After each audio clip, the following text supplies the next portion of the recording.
Study IQ IAS, आपका selection हमारा mission.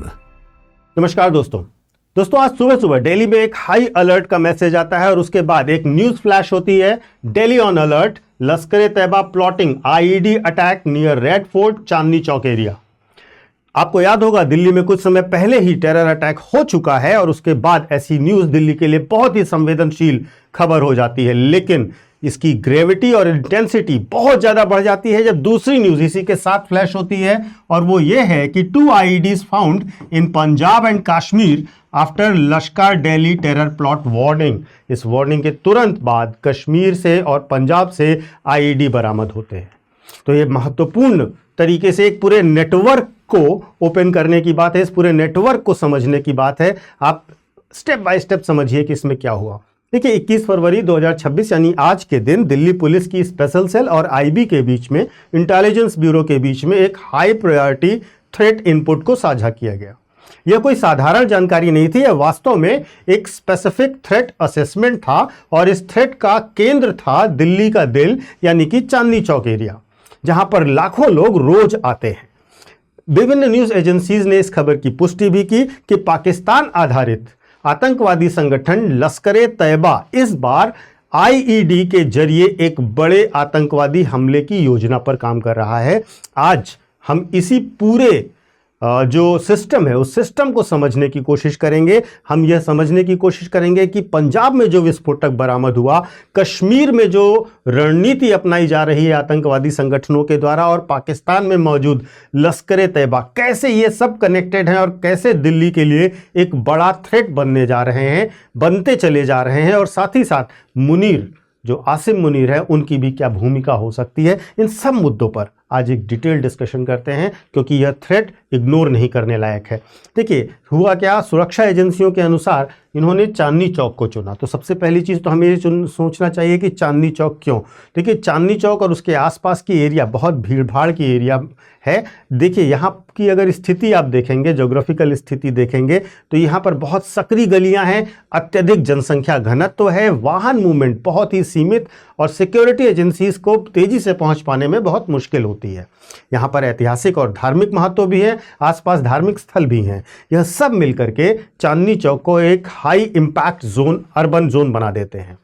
देखिए IED कौन सा यूज करना था यह भी समझिएगा। जो रिपोर्ट्स आई हैं, जो खुफिया इनपुट्स आए हैं, उनके हिसाब से इस बार हाई ग्रेड मैग्नेटिक IEDs को यूज करने की बात की जा रही थी, जिसके अंतर्गत वाहनों में बिजली के खंभों में या स्थिर धातु संरचनाओं में चिपकाया जा सकता है।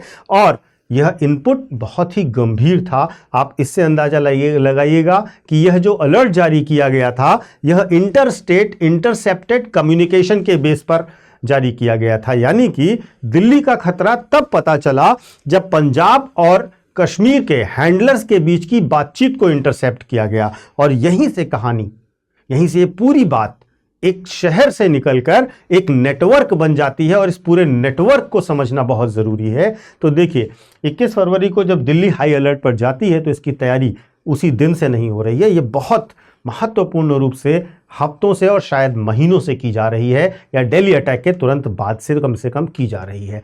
देखिए पंजाब को क्यों चुना गया और पंजाब की क्या रोल है। सबसे पहले देखिए पिछले 6 महीनों में अगर आप देखेंगे तो पंजाब बॉर्डर पर ड्रोन मूवमेंट्स बहुत ज़्यादा बढ़े हैं। करीब 40% की वृद्धि मानी जा रही है पाकिस्तान की तरफ से आने वाले ड्रोन मूवमेंट्स की।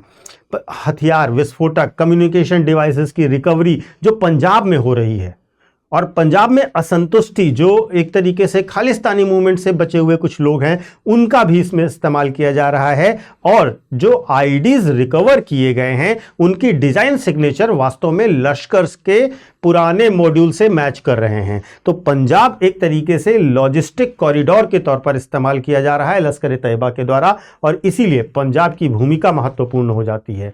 पंजाब से कश्मीर जब पहुंचते हैं, क्योंकि कश्मीर में भी बरामद हुआ है, तो ध्यान दीजिएगा, तो कश्मीर में लगातार दबाव बना हुआ है। ओपन फायर फाइट्स अब बहुत कॉस्टली हो चुके हैं। सेना वहां पर बहुत ही कंट्रोल रख रही है। जब से स्टेटहुड खत्म हुआ है तब से बहुत ज़्यादा नो टॉलरेंस पॉलिसी अपना रही है, जीरो टॉलरेंस पॉलिसी अपना रही है टेररिज्म के अगेंस्ट। आतंकवादियों की विजिबिलिटी निश्चित तौर पर कम हुई है, इसीलिए आतंकवादियों ने अपनी रणनीति कश्मीर में बदली। लो विजिबिलिटी हाई सिंबोलिज्म वाले आइडिया पर वे काम कर रहे हैं और वैसे ही वे अटैक कर रहे हैं। तो कश्मीर में आज भी रिक्रूटमेंट नैरेटिव चलता है, कमांड एंड आइडियोलॉजिकल जस्टिफिकेशन का नैरेटिव चलता है और उसका केंद्र कश्मीर ही है आज भी भारत में। तो देखिए, एक तरीके से पूरे नेटवर्क को जब आप समझेंगे तो कश्मीर से एक्सप्लोसिव हैं, पंजाब में एक्सप्लोसिव्स आ रहे हैं, कश्मीर से कोऑर्डिनेशन हो रहा है और दिल्ली को एग्जीक्यूशन पॉइंट बनाया जा रहा है। और यह मॉडल एक तरीके से आप कहें तो कहलाता है डिस्ट्रीब्यूटेड टेरर आर्किटेक्चर, जो कि बिल्कुल क्लियर दिखाई दे रहा है। अब इस बात को भी समझिएगा कि इन्होंने अपनी टैक्टिक्स को चेंज कर दिया है, अपनी रणनीतियां बदल दी हैं। पहले क्या होता था, ये कन्वेंशनल मिलिट्री एंगेजमेंट करते थे पाकिस्तान से, ओपन टेरिटोरियल कम्बैट करते थे या आइडेंटिफिएबल कम्बैट्स करते थे। लेकिन ऑपरेशन सिंदूर के बाद पूरी रणनीति बदल दी गई है। लो विजिबिलिटी अर्बन ऑपरेशंस किए जा रहे हैं, सिविलियन एरियाज को टारगेट किया जा रहा है और एसिमेट्रिक मेथोडोलॉजी को अपनाया जा रहा है, जिससे इसको सीधे वॉर न माना जाए, क्योंकि भारत सरकार बार बार यही कह रही है कि अभी ऑपरेशन सिंदूर जारी है, आप एक अटैक करोगे तो ऑपरेशन सिंदूर को हम फिर से एग्जीक्यूट करना शुरू कर देंगे। यहां पर पाकिस्तान के एंगल और मुनीर के एंगल को भी समझना जरूरी है। यह सबसे अहम सवाल भी है कि क्या यह सब नॉन स्टेट एक्टर्स ही कर सकते हैं या अकेले नॉन स्टेट एक्टर्स यह सब कर सकते हैं या नहीं कर सकते हैं। तो ध्यान दीजिएगा कि यह एक तरीके से स्टेट टॉलरेटेड स्ट्रेटजी एटलीस्ट जरूर दिखाई देती है। पाकिस्तान की सोच, जो सैन्य सोच है, वह दशकों से सिर्फ एक सिद्धांत पर टिकी हुई है, जिसे आपने बार बार सुना भी होगा कि bleed India without triggering a conventional war. तो आज यही सोच एक नए चरण में प्रवेश कर चुकी है और यहां से आता है मुनीर डॉक्ट्रिन। आसिम मुनीर के स्टेटमेंट के बाद आपने पहलगाम हमला देखा था। अब देखिएगा तो जो पाकिस्तान के मौजूदा सैन्य प्रमुख हैं, जिन्हें और ढेर सारी शक्तियां दे दी गई हैं, यहां तक कि उन्हें इम्यूनिटी भी लाइफ टाइम की दे दी गई है। ये एक तरीके से ये इंटेलिजेंस बैकग्राउंड के ऑफिसर हैं। इनकी रणनीति का केंद्र बहुत इंपॉर्टेंट तरीके से समझिएगा। देखिए, थ्रेशोल्ड मैनेजमेंट करते हैं। ये बड़ा हमला करेंगे तो पाकिस्तान के खिलाफ भारत एक सीधी सैन्य प्रतिक्रिया कर सकता है, इसीलिए वो छोटा लेकिन लगातार दबाव बनाने की रणनीति अपनाते हैं, जिससे वे स्ट्रेटेजिक लिवरेज पा सके। दूसरा, इनके डॉक्ट्रिन का जो बड़ा पार्ट है वो लो इंटेंसिटी और हाई फ्रीक्वेंसी अटैक करने का है। यानी कि आईडी जैसे हमले युद्ध नहीं बना सकते, और लेकिन एक पूरे समाज में, एक पूरी व्यवस्था में, एक पूरे देश में डर और अस्थिरता पैदा जरूर करते हैं। इसीलिए इसको प्रेफर किया जा रहा है और रिसेंट ट्रेंड्स में आप ये देख रहे हैं।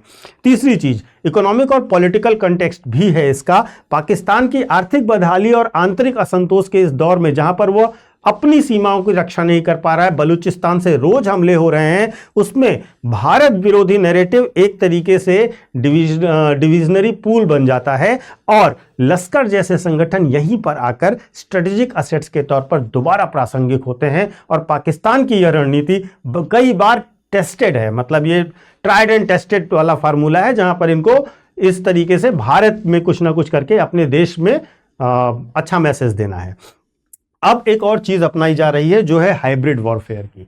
ये जो हाइब्रिड वॉरफेयर मॉडल है, जिसमें डिजिटल डायमेंशंस भी हैं, उसको भी समझिएगा। देखिए, आधुनिक आतंकवाद केवल बंदूक या बम से नहीं लड़ रहा जा रहा, यह एक हाइब्रिड मॉडल है। सबसे पहले डिजिटल फुटप्रिंट्स बनाए जाते हैं, जहां पर एक तरीके से इनक्रिप्टेड ऐप्स यूज किए जाते हैं, जैसे सिग्नल या एलिमेंट जैसे। उसके बाद डिस्पोजेबल डिवाइसेस यूज की जाती हैं। फिर क्लाउड बेस्ड कोऑर्डिनेशन होता है, यानी कि एक पूरा इनका सिस्टम जो था वो पूरी तरीके से बदल चुका है।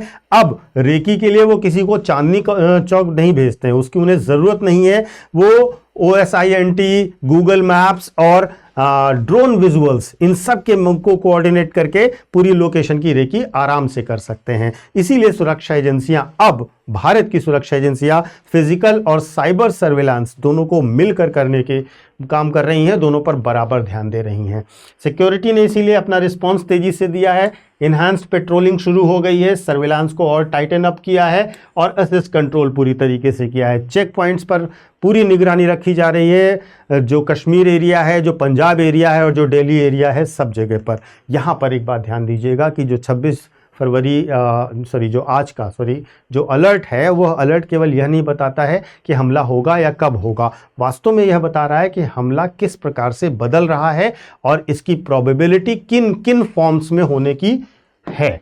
और इसीलिए दिल्ली में मल्टी लेयर्ड सिक्योरिटी सेटअप बनाया गया है, इंटेलिजेंस लेड पेट्रोलिंग की जा रही है और साथ ही साथ प्रोएक्टिव डिस्ट्रीब्यूशन किया जा रहा है। लेकिन निष्कर्ष यहां पर भी समझने की कोशिश कीजिएगा कि यह सिर्फ एक आतंकवादी साजिश नहीं है, वास्तव में यह असिमेट्रिक वॉरफेयर डॉक्ट्रिन का एक बहुत इंपॉर्टेंट और क्रूशियल हिस्सा है जो भारत में प्रयोग किया जा रहा है।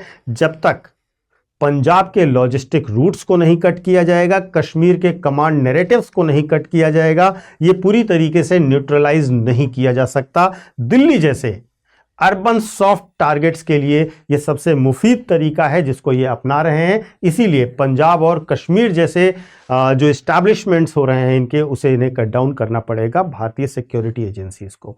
फाइनली दोस्तों, मैं ये कहना चाहूँगा कि एक सतर्क नागरिक के लिए सबसे बड़ी जानकारी है बचाव, सबसे बड़ा बचाव है जानकारी, तो यहाँ पर आपको महत्वपूर्ण रूप से ध्यान देना है कि अभी किसी भी प्रकार के भ्रम में ना जाएं, किसी भी प्रकार के रूमर्स में ना जाएं, आधिकारिक स्रोतों में दी गई जानकारियों पर ही भरोसा करें, किसी भी संदिग्ध वस्तु को टच ना करें, किसी भी ऐसी गतिविधि को आप देखते हैं तो पुलिस को तुरंत सूचित भी करें। सुरक्षा आपकी जानकारी और आपकी सतर्कता से और ज़्यादा मजबूत होती है। आप भी अपनी राय अवश्य दीजिएगा, इस पूरे टेरर नेटवर्क को आप समझने का प्रयास भी कीजिएगा और जागरूक रहिए, सुरक्षित रहिए। जय हिंद। स्टडी IQ IAS, आपका सिलेक्शन हमारा मिशन।